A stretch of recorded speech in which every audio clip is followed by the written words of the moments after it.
روزانہ اسی مسجد میں 12 بجے سے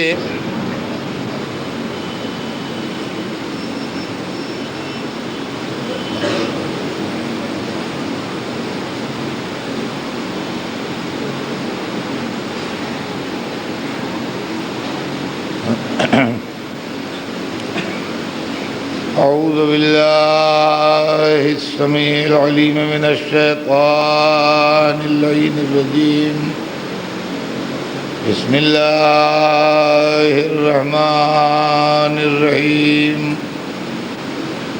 الحمد للہ رب العالمین والصلاة والسلام علی سیدنا و شفیعنا ابی القاسم محمد وآلہ الطیبین الطاہرین المعصومین ولعنۃ اللہ علی اعدائہم اجمعین من یومنا ھذا الی یوم الدین اما بعد فقد قال اللہ سبحانہ تبارک و تعالی فی کتابہ المبین وہو اصدق الصادقین لا اکراہ فی الدین قد تبین الرشد من الغی. صلوات بھیجنے ہیں محمد.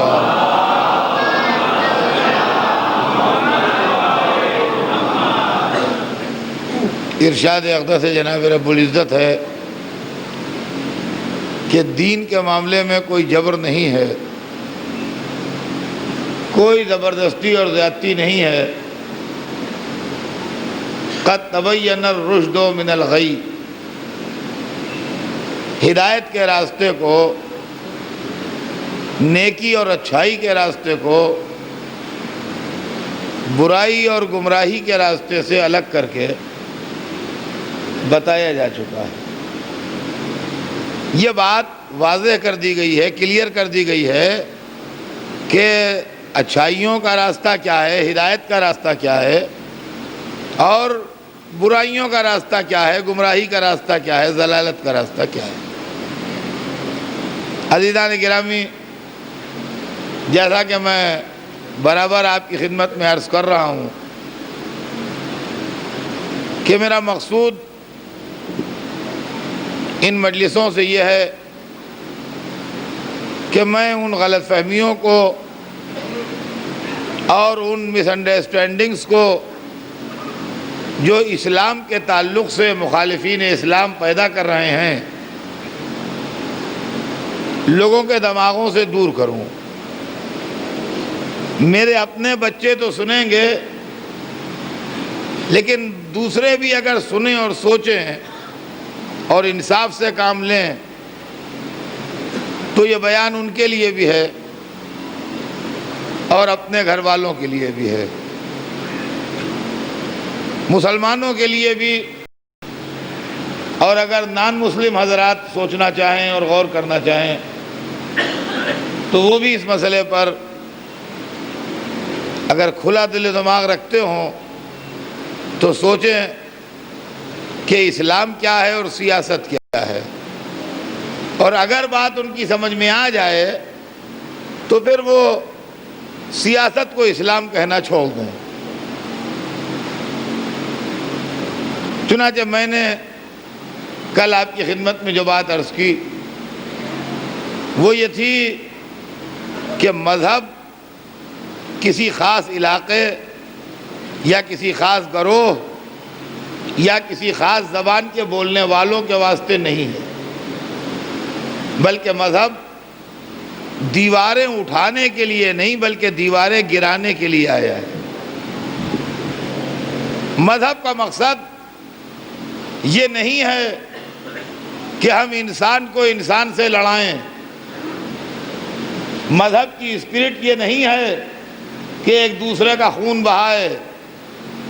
مذہب کا جذبہ یہ نہیں ہے کہ ایک دوسرے کو ستائے، بلکہ مذہب کی اسپرٹ یہ ہے کہ ایک دوسرے کے کام آئے، ایک دوسرے کی مدد کرے، ایک دوسرے کو سہارا دے.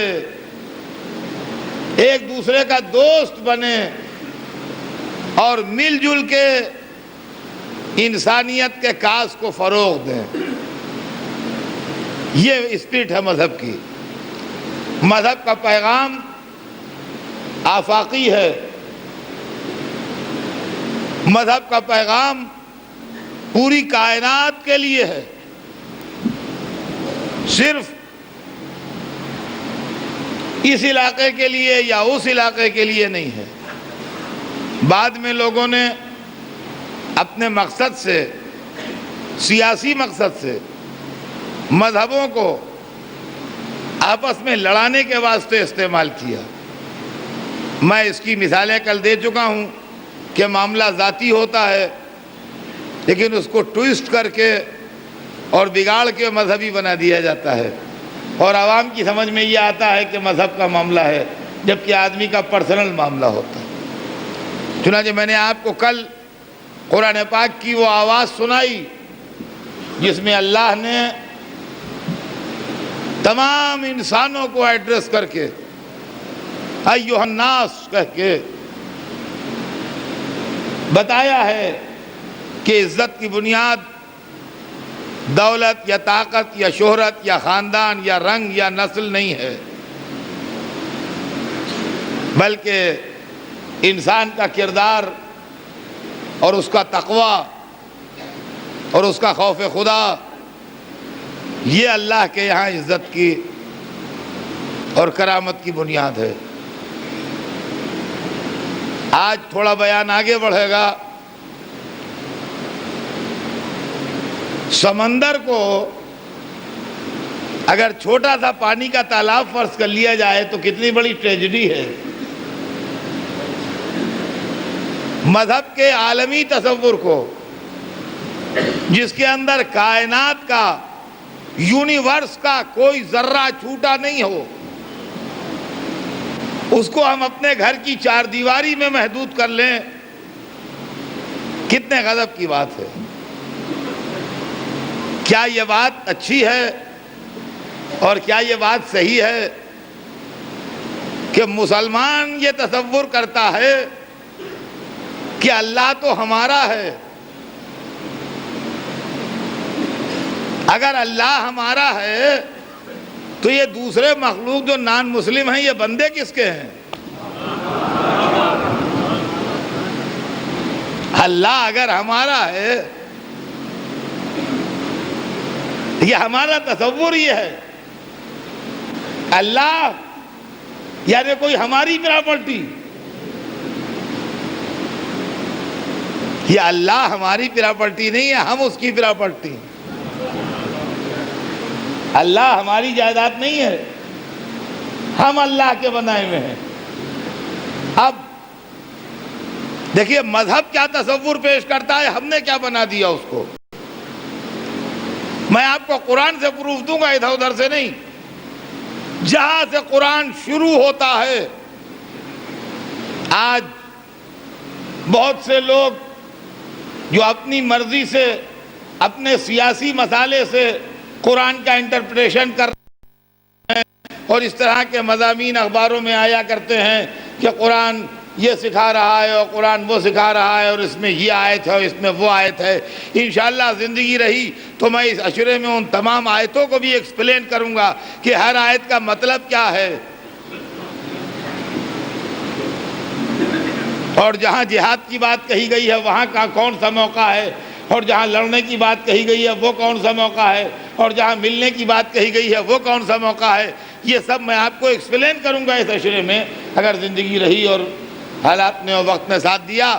لیکن آج جو مجھے آپ کے سامنے عرض کرنا ہے وہ یہ کہ قرآن پاک کو کھولیے. سب سے پہلی چیز جو اس میں لکھی ہے، جہاں سے شروع ہو رہا ہے قرآن، بسم اللہ الرحمن الرحیم. یہی ہے نا، یہی ہے نا. سب سے پہلے جب قرآن کھول کے آپ پڑھیں گے تو سب سے پہلے جو چیز پڑھتا ہے انسان، اگر بیچ سے اس نے نہیں کھولا ہے اور شروع سے پڑھنا چاہتا ہے تو جب شروع سے پڑھے گا تو سب سے پہلی آیہ مبارکہ جو سامنے آئے گی وہ ہے بسم اللہ الرحمن الرحیم. کیا مطلب ہوا اس کا؟ میں کہتا ہوں کہ ایک مسلمان نہیں، دنیا کے کسی انسان کو آپ پڑھوائیے یہ، اور دیکھیے یہ کیا ہے، بسم اللہ الرحمن الرحیم، شروع کرتا ہوں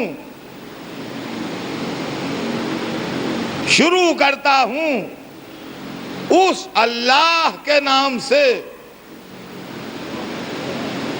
اب اللہ کی صفتیں بیان ہو رہی ہیں، کیسا ہے اللہ؟ بھائی آپ کسی سے ملنے جاتے ہیں تو یہ سوال کرتے ہیں کہ ہم جس آدمی کے پاس جا رہے ہیں، اظہر صاحب اگر آپ اس کو پہلے سے جانتے ہوں تو بتا دیجئے اس کا نیچر کیا ہے، اس کی صفتیں کیا ہیں، اس کا مزاج کیا ہے، با اخلاق ہے کہ بد اخلاق ہے، غصے ور ہے کہ نرم مزاج ہے، لوگوں سے اچھی طرح ملتا ہے کہ لوگوں کو جھڑک دیتا ہے۔ اب اگر ہم آپ کو یہ بتاتے ہیں کہ نہیں، آپ جن صاحب کے پاس جا رہے ہیں وہ بڑے بااخلاق ہیں اور بڑے نرم دل کے آدمی ہیں اور بہت زیادہ ہر ایک کی غم میں اور دکھ میں اور پریشانی میں شریک ہونے والے آدمی ہیں، تو آپ کو ایک انکریجمنٹ ملتا ہے اور آپ بڑے ہلکے دماغ کے ساتھ اس آدمی کے پاس جاتے ہیں۔ اسلام اگر طاقت استعمال کرنے والا مذہب ہوتا، اسلام اگر ڈرانے دھمکانے والا مذہب ہوتا، اسلام اگر لوگوں کے اوپر ظلم اور زیادتی کرنے والا مذہب ہوتا تو اس طرح سے بات شروع نہ ہوتی۔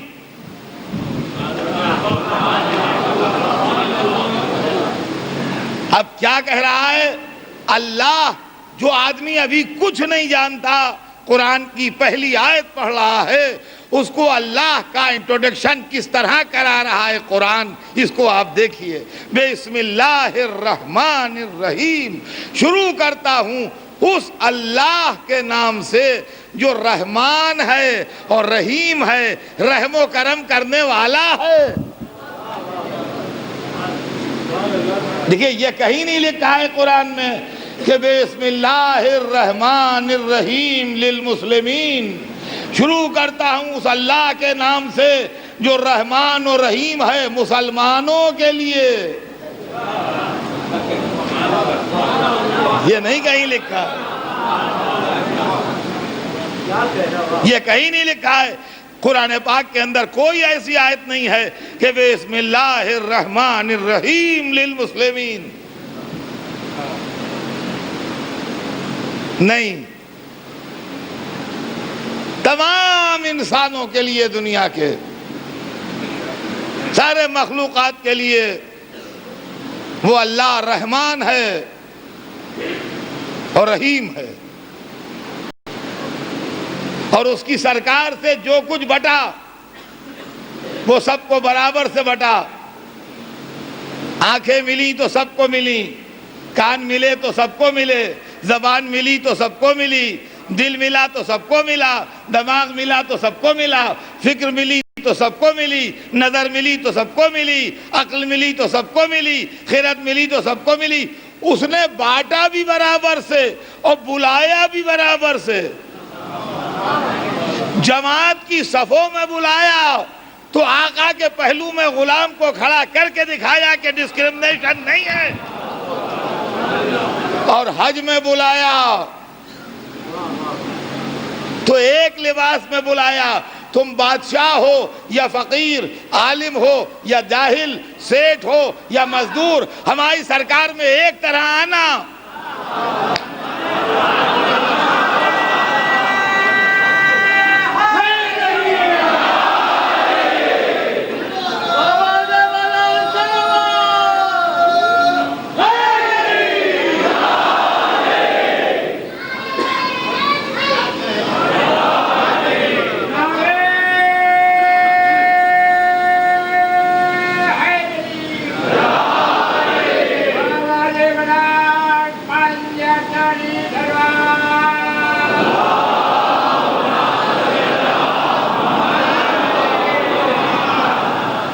عزیزان گرامی، بادشاہوں کے دربار اسلام کی تصویر نہیں ہے جہاں رتبے کے اعتبار سے چھوٹے اور بڑے بٹھائے جاتے ہیں۔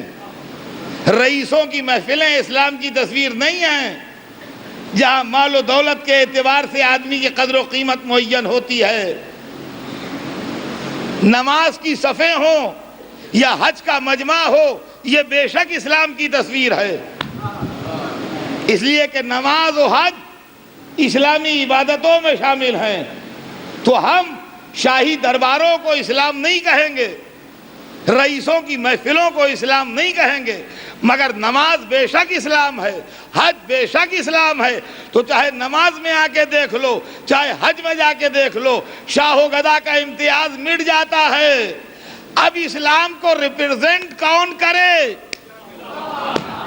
یہ تو اسلام ہے، اس اسلام کو بتائے کون؟ بتانے کا حق اسے پہنچے گا جس کی مجلس میں وہی شان نظر آتی ہے۔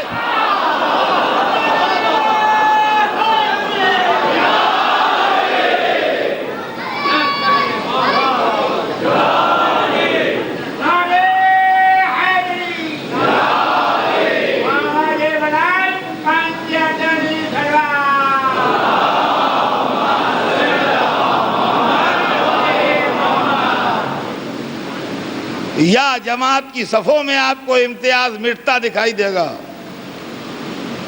یا حج کے مجمع میں آپ کو ڈسکرمنیشن نہیں ملے گا، یا مجلس اعضاء کے فرش پر آپ کو ڈسکرمنیشن نہیں ملے گا۔ اس فرش کے اوپر شاہ و گدا، چھوٹا اور بڑا، عالم و جاہل، غریب و امیر، سیٹھ و مزدور، سب ایک ہی ساتھ آن کے بیٹھتے ہیں۔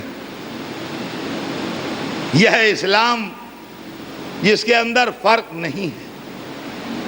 تو عزیزان گرامی، میں عرض یہ کر رہا تھا کہ مذہب کا پیغام آفاقی پیغام ہے، مذہب کا میسج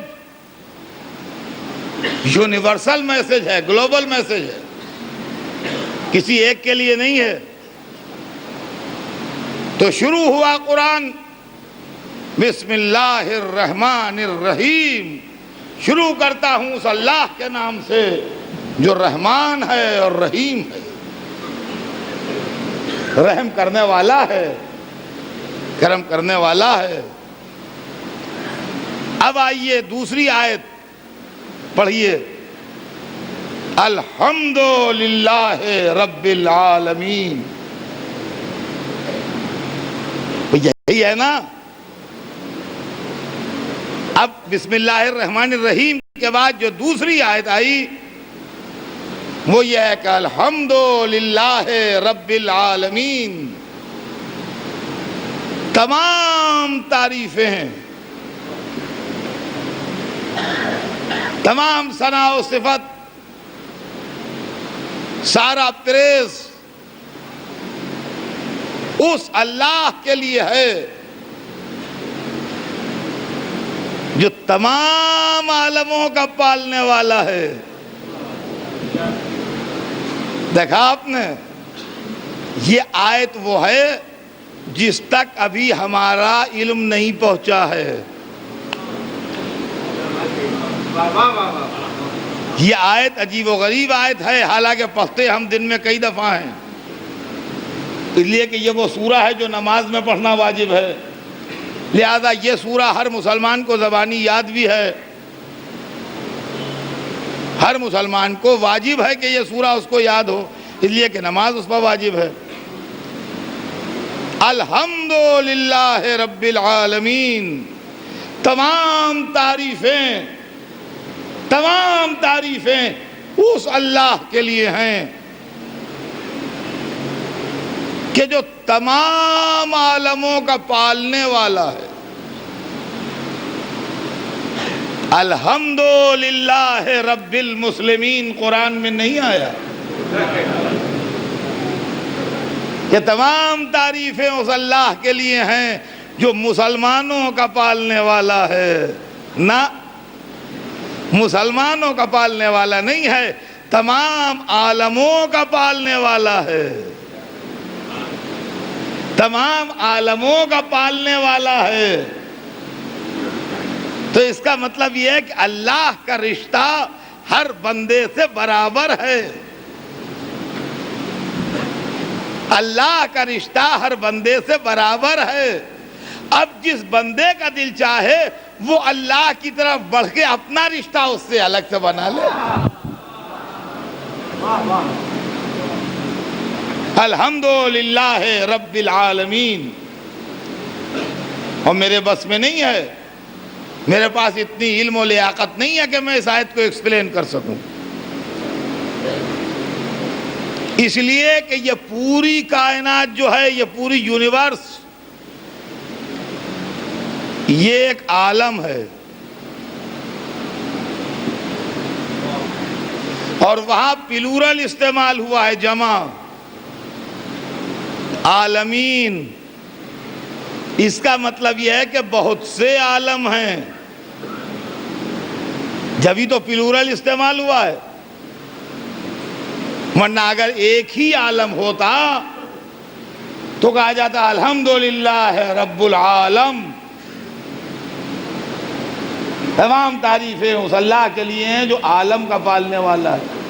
وہاں پلورل استعمال ہو رہا ہے، الحمدللہ رب العالمین. تمام تعریفیں اس اللہ کے لیے ہیں جو سب عالموں کا پالنے والا ہے. تو جب زبان میں لفظ سب استعمال ہو جائے تو اس کا مطلب یہ ہے کہ کئی ہیں. بھئی جبھی تو لفظ سب استعمال ہوگا. ابھی تو ہمارے علم نے یہ نہیں بتایا ہے کہ اس دنیا کے علاوہ بھی کہیں آبادی ہے، لیکن ایسے سگنل ضرور ملنے لگے ہیں کہ آبادیاں کہیں اور بھی ممکن ہیں. تو ہو سکتا ہے کہیں اور بھی ہوں، اس لیے کہ لفظ خالق نہیں استعمال ہوا ہے. ذرا اس نقطے کو آپ غور کیجئے گا، لفظ رب استعمال ہوا ہے.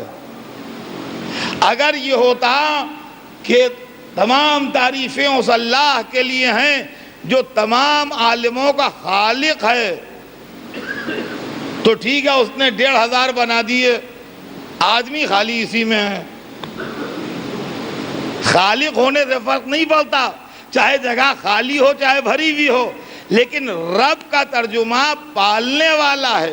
جب تک پلنے والے نہ ہو، پالنے والے کے معنی کیا؟ اب آپ غور کیجئے، جب تک پلنے والے نہ ہو تو پالنے والے کے معنی کیا؟ آپ نے یہاں سے وہاں تک لا کے اپنے وہاں اگاسی میں ٹانگ دیے کیج، پنجرے، اور ایک میں لا کے ایک طوطا ڈال دیا، اور ہم نے کہا یہ سب کیا ٹنگا ہے؟ کہیں گے سب اس میں پلے میں ہیں. تو ایک میں پلا ہوا ہے خالی اور بقیہ تو خالی پڑے ہیں. تو پلے کا لفظ اسی وقت استعمال ہوتا ہے جب پلنے والا ہو. اب بہرحال یہ معاملہ جو ہے یہ میرے بس کے باہر کی بات ہے، میں اس کے آگے کچھ کہوں گا نہیں، مگر لفظ جو ہے وہ خود اشارہ کر رہا ہے کہ بہت سی جگہوں پر مخلوقات موجود ہوں گے جبھی لفظ عالمین استعمال ہوا ہے.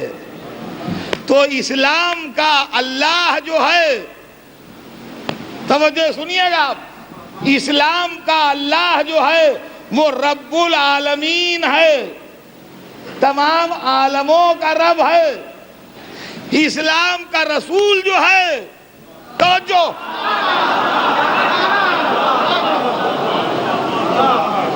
اسلام کا رسول جو ہے وہ عرب میں محدود نہیں ہے، وہ ایشیا میں محدود نہیں ہے، وہ اس دنیا میں موجود نہیں ہے. جس رب العالمین نے بھیجا یہ کہہ کے بھیجا وَمَا أَرْسَلْنَاكَ إِلَّا رَحْمَةً لِلْعَالَمِينَ. صلوات بر محمد.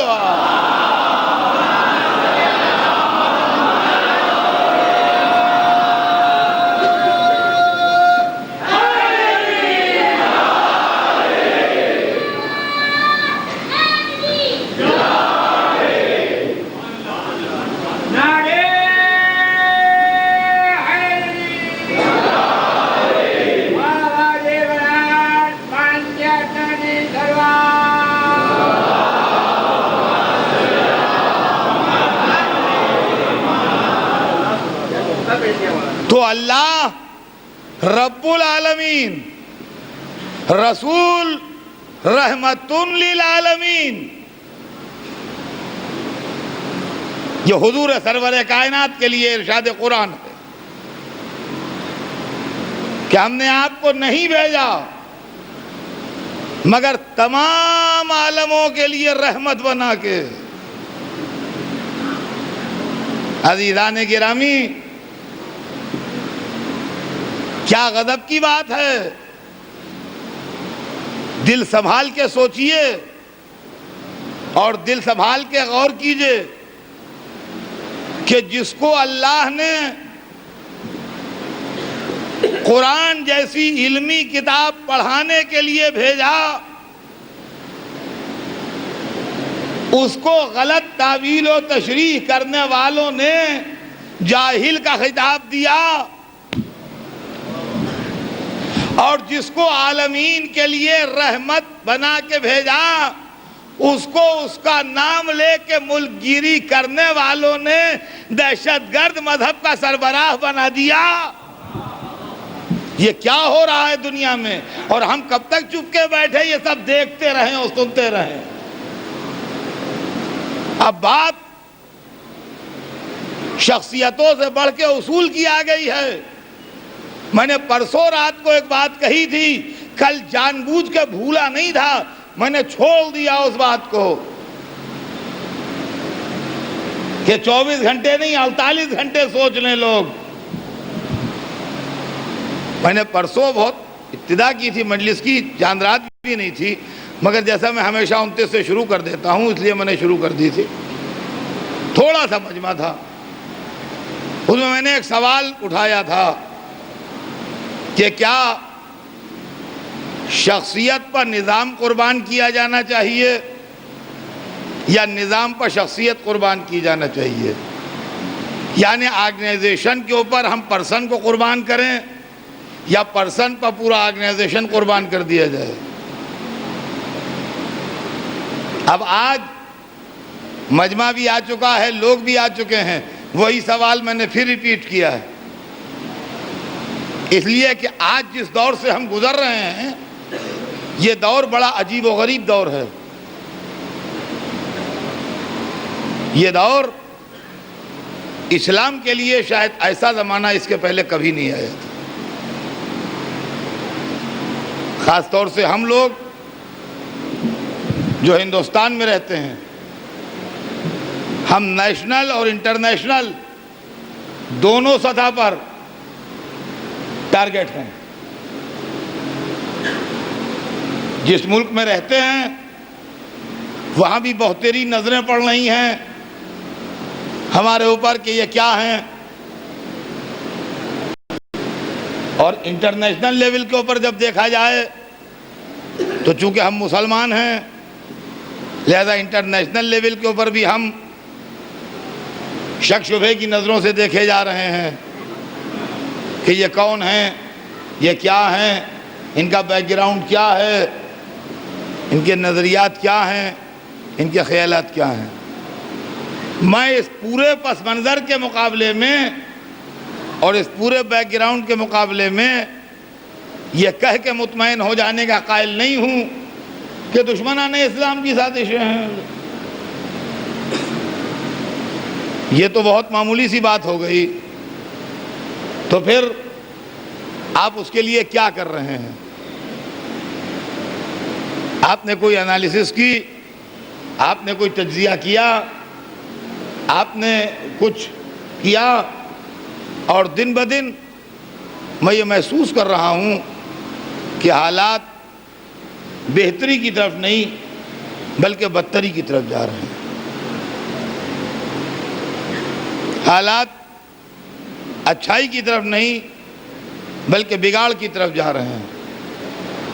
تو کیا یہ ہمارا فرض نہیں ہے کہ ہم پہلے اپنے گھر کو چیک کر لیں کہ ہمارے یہاں کوئی غیر قانونی مال تو نہیں ہے، ہمارے گھر میں کوئی قاتل تو نہیں چھپا ہے، ہمارے گھر میں کوئی خونی تو پناہ لیے ہوئے نہیں ہے، ہمارے گھر میں کوئی دہشت گرد تو نہیں چھپا ہوا ہے؟ اور اگر ایسا کچھ ہے تو اپنے گھر کو ایسے ایلیمنٹ سے صاف کر دیں. اس لیے کہ بات اب فرقوں کی نہیں ہے، اب بات مسلکوں کی نہیں ہے کہ آپ اس فرقے سے تعلق رکھتے ہیں اسلام کے اور میں اس فرقے سے تعلق رکھتا ہوں اور یہ اس فرقے سے تعلق رکھتے ہیں اور یہ اس فرقے سے تعلق رکھتے ہیں. بات اب اس کی نہیں ہے. اب جو صورتحال ہے وہ مسلکی اختلافات سے اوپر اٹھ چکی ہے، اور اب جو صورتحال ہے وہ نہیں ہے جو آج سے 10-20 برس پہلے آپ تصور کرتے تھے. اب صورتحال بالکل الگ ہے، اور اب ہر آدمی سوچ رہا ہے کہ یہ لوگ کون ہیں، کیا ہیں، ان کا بیک گراؤنڈ کیا ہے، ان کا پس منظر کیا ہے، اور ان کا مسئلہ کیا ہے. تو ضرورت اس بات کی ہے کہ ہم دیکھیں کہ اسلامی مال کتنا ہے، جتنا اسلامی کردار ہے، جتنی اسلامی سیرت ہے، جتنا کچھ اسلام ہے وہ گھر میں رہنے دیجئے، اور جتنی سیاست ہے، جتنی مصلحت ہے، جتنی دنیا طلبی ہے، جتنے پولیٹیکل معاملات ہیں ان کو نکال دیجئے. جب تو آپ کی یہاں خیریت رہ سکتی ہے اور دنیا میں آپ سروائیو کر سکتے ہیں، ورنہ حالات اور زیادہ بگڑ سکتے ہیں. اب بہت سے موقعوں پر عجیب و غریب حالات پیدا ہوتے ہیں جب لوگ کہتے ہیں صاحب ہم کیسے انکار کر دیں، فلاں کتاب میں لکھا ہے، ہم کیسے کہہ دیں فلاں مولانا نے کہا ہے، ہم یہ بات کیسے کہہ دیں فلاں عالم کا فتویٰ آیا ہے. تو اب یا نظام کو بچا لیجئے یا شخصیتوں کو بچا لیجئے. دو باتوں میں سے ایک بات آپ کو کرنا پڑے گی. اور جو آج میں بات کہہ رہا ہوں، میں ایک معمولی اور چھوٹا آدمی ہوں، ہو سکتا ہے کہ میری بات کو لوگ سن کے لاپرواہی میں ٹال جائیں، لیکن یقین مانیے آپ کہ چند برس کے بعد یہ بات پلٹ کے آپ کے سامنے آئے گی. یہ بات چند برس کے بعد پلٹ کے سامنے آئے گی. اب سارے مسلمانوں کو ٹھنڈے دل سے اس بات کا غور کرنا پڑے گا کہ ظالم و مظلوم، قاتل و مقتول ایک گھر میں نہیں رہ پائیں گے.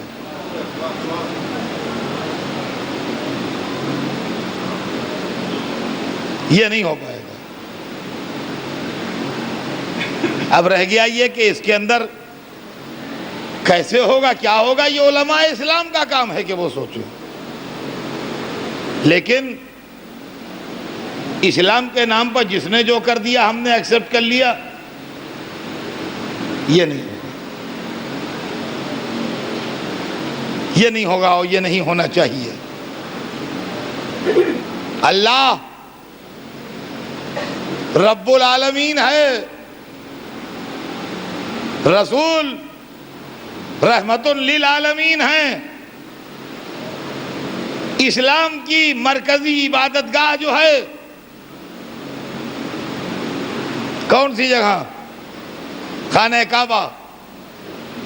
اس کے لیے قرآن کہتا ہے ان اول بیت وضع للناس للذی ببکۃ مبارکا وہدی للعالمین. سب سے پہلا گھر جو انسانوں کے لیے بنایا گیا جو مکہ مبارکہ میں ہے اور تمام عالمین کے لیے ہدایت ہے. خانہ کعبہ کے واسطے جو جملہ انشاد ہوا وہ یہ کہ عالمین کے لیے ہدایت ہے. رسول کے لیے جو ارشاد ہوا وہ یہ کہ عالمین کے لیے رحمت ہیں. اللہ کے لیے جو استعمال ہوا وہ یہ کہ عالمین کے لیے رب ہے. تو اسلام لفظ عالمین استعمال کر رہا ہے. اب اگر مسلمان یا غیر مسلمان اس کو محدود علاقوں میں نظریے کے ساتھ دیکھتے ہیں تو یہ ان کا قصور ہے، اسلام کا قصور نہیں ہے. اور فرمایا آپ نے.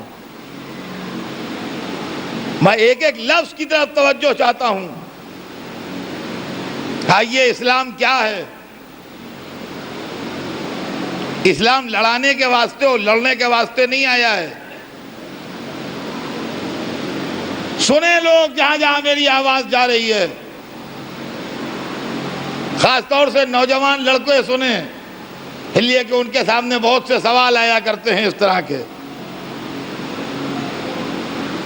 اسلام کیا ہے؟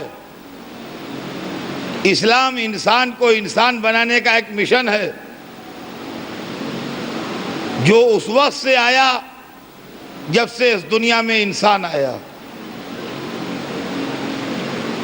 دنیا کے 3 بڑے مذہب اس بات کو بلیو کرتے ہیں، یعنی یہودی، عیسائی اور مسلمان، کہ حضرت آدم سے سلسلہ ہدایت شروع ہوا، اور وہی جن سے سلسلہ انسانیت شروع ہوا انہی سے سلسلہ ہدایت بھی شروع ہوا. یہ ہے مذہب کی سٹوری، یہ ہے مذہب کی کہانی. حضرت آدم سے سلسلہ ہدایت شروع ہوا. وہ پہلے سویلائزڈ و مہذب انسان بھی تھے، اور پہلے نبی بھی تھے.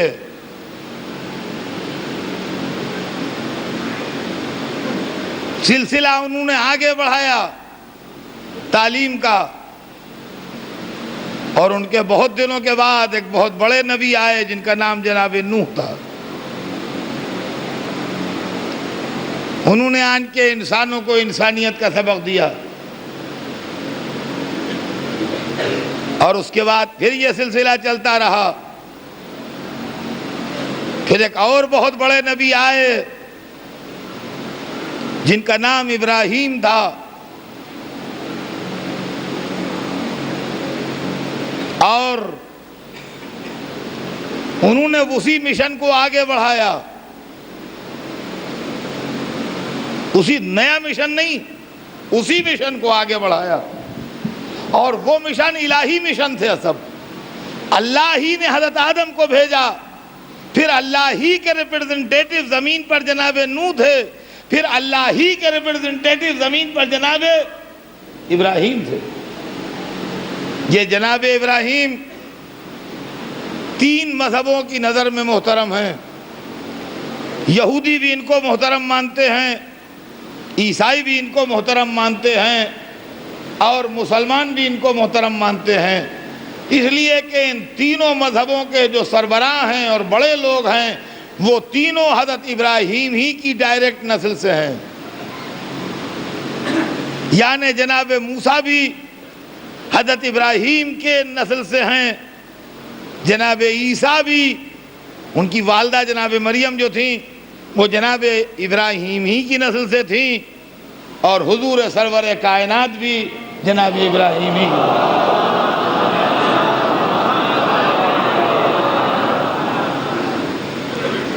پھر جناب ابراہیم کے بعد جناب موسیٰ آئے، تو وہ بھی اسی مشن کے مبلغ بن کے آئے جو ان کے پہلے والوں کا مشن تھا. اور اس کے بعد جناب عیسیٰ آئے تو وہ بھی اسی مشن کے مبلغ بن کے آئے جو ان کے پہلے والے بزرگوں کا مشن تھا.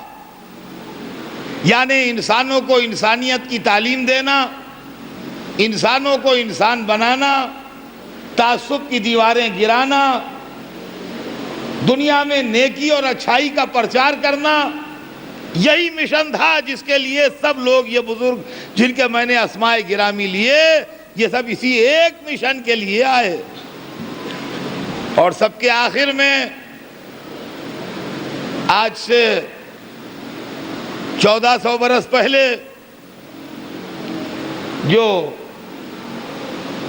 آپ کو علم ہے کہ حضور سرور کائنات تشریف لائے.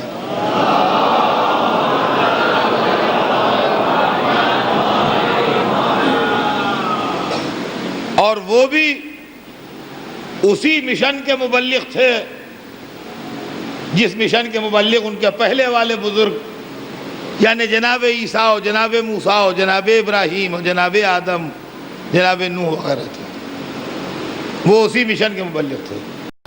یہ وہ لائن ہے جو ہم آپ کو قرآن پاک سے ٹریس کر کے بتاتے ہیں، اور یہ لائن جو میں نے آپ کو سنائی ہے،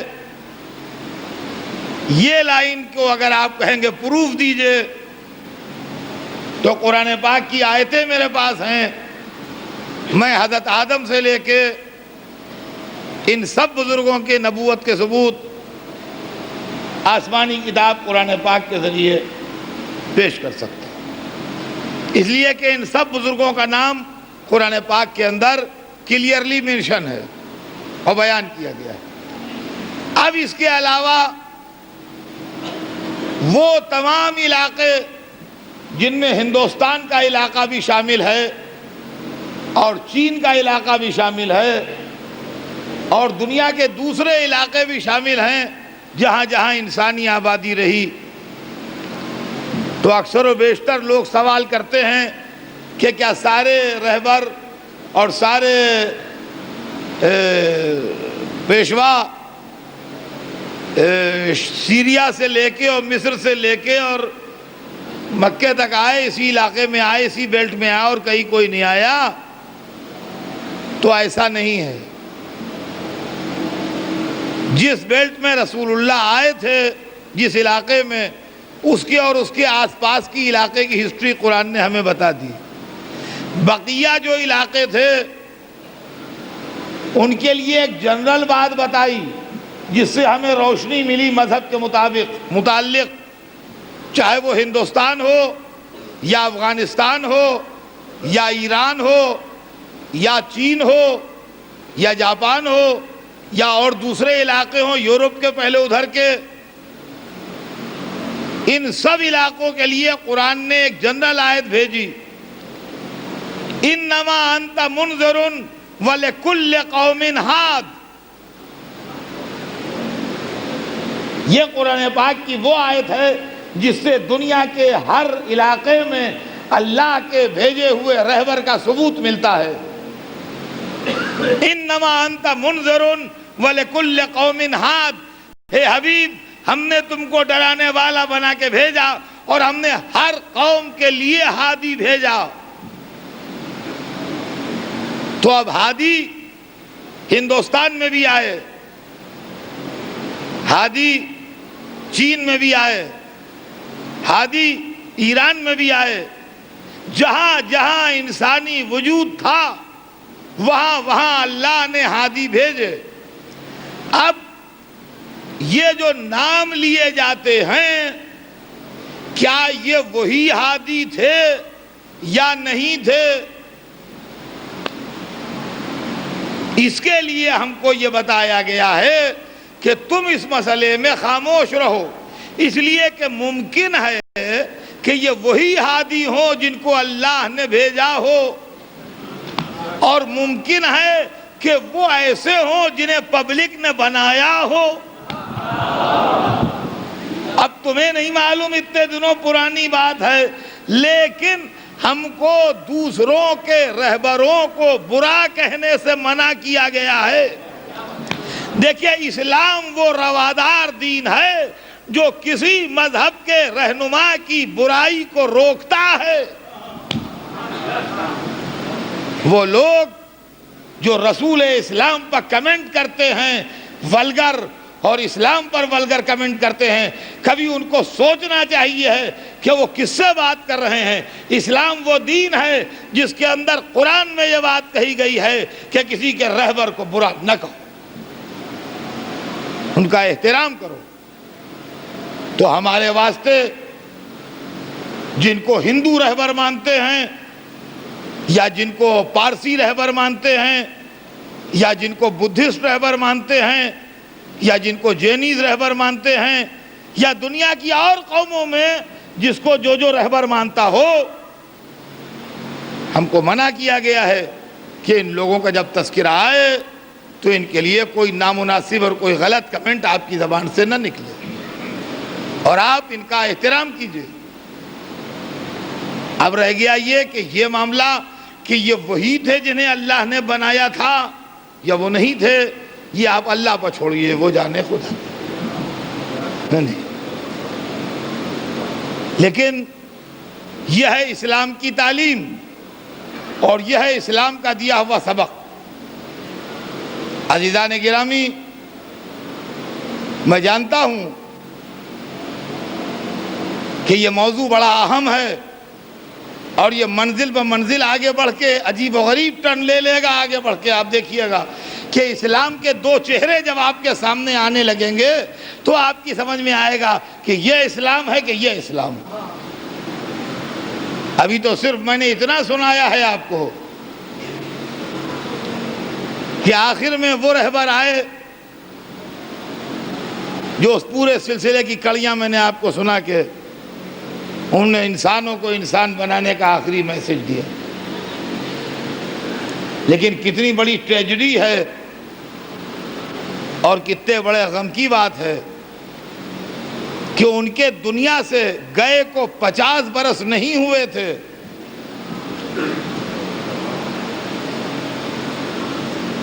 دیکھیے غور کیجیے گا، یہ باتیں ابھی آگے آئیں گی، ابھی کی نہیں ہیں، لیکن یہ بات سوچنے کی ہے کہ رسول کے دنیا سے گئے کو 50 برس پورے نہیں ہوئے تھے، کچھ دن ابھی باقی تھے 50 پورے ہونے میں، کہ انہی کی مسند کے اوپر یزید نامے آدمی آ گیا جس کو دنیا میں کوئی اچھا نہیں کہتا۔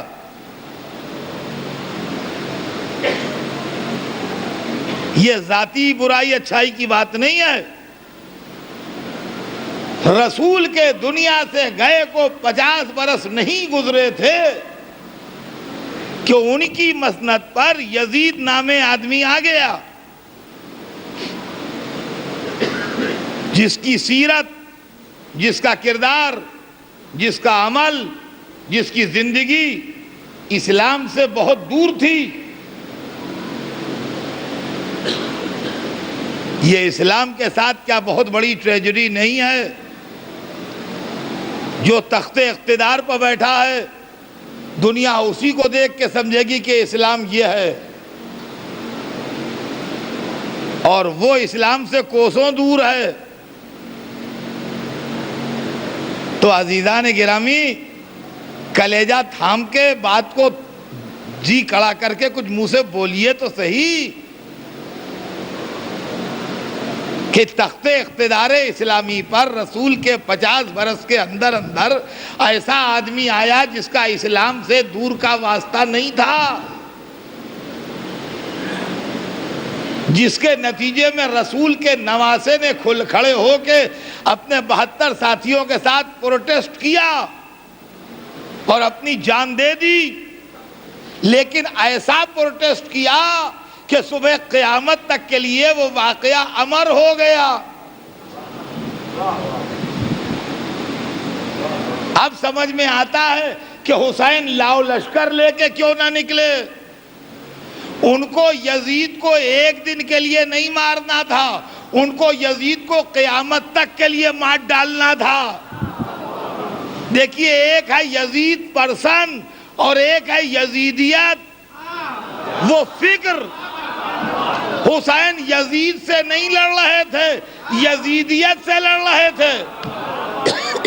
یزید کو حسین مار لیتے اگر بڑا لشکر لے کے جاتے، مگر یزیدیت نہ مرتی۔ حسین نے کہا مجھے یزید کو نہیں مارنا ہے، یزیدیت کو مارنا ہے۔ نتیجہ یہ ہوا کہ ایک لڑائی جب ختم ہوتی ہے تو سال بھر کے بعد اس کا کوئی نام لینے والا نہیں ہوتا۔ کربلا کی لڑائی 1400 برس کے بعد یہ کشش رکھتی ہے کہ یہ مجمع جمع ہے، یہ فتح حسینی کا اعلان ہے اور یزیدیت کی موت کا اعلان۔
عزیزان گرامی، اب بات انشاءاللہ زندگی رہی تو کل آگے بڑھے گی۔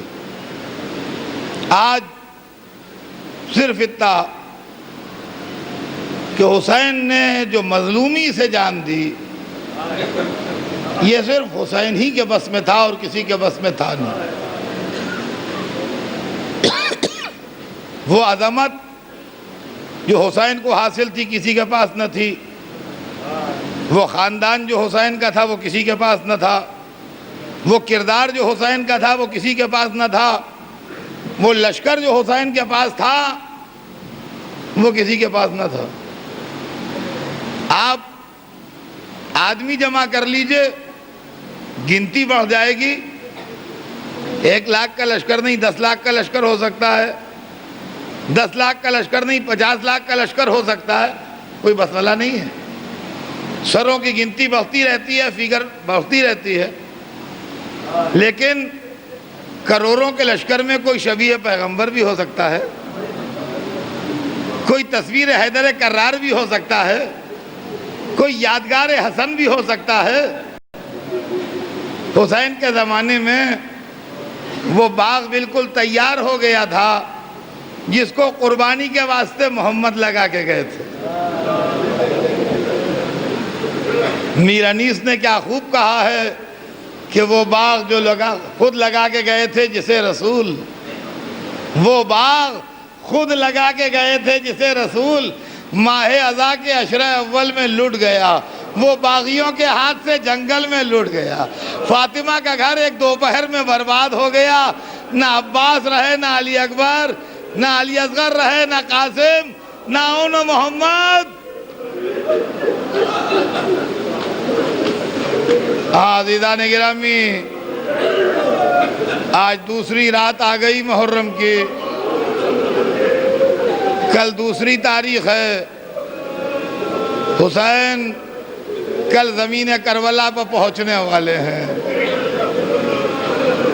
شاید کربلا حسین کے انتظار میں ہے، حسین کربلا کے انتظار میں ہے۔ مدینہ ویران ہونے والا ہے، کربلا آباد ہونے والی ہے۔ لاکھوں سلام کربلا تجھ پر، تو نے اسلام کو زندہ کر لیا۔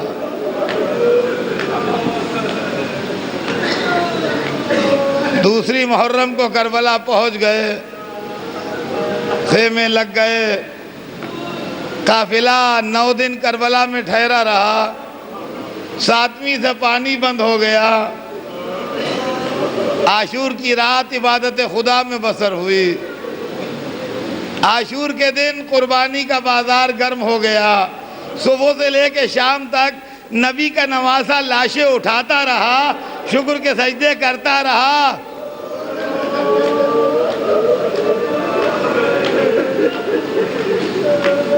کبھی دوستوں کی میتوں پر گئے، کبھی ساتھیوں کے لاشیں لائے، کبھی عزیزوں کی میتیں اٹھائیں، کبھی دل کے ٹکڑوں کے جنازے اٹھائے۔ ہاں بے شک، البتہ ہاں ایک میت ایسی تھی جو حسین نے نہیں اٹھائی۔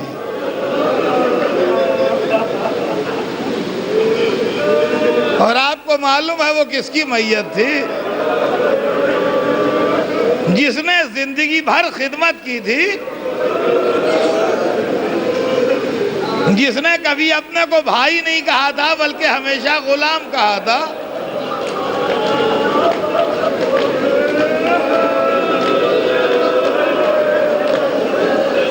دستور کے مطابق عقل کہتی ہے کہ حسین جس طرح بھی ہوتا دریا سے ایک لاشا لاتے،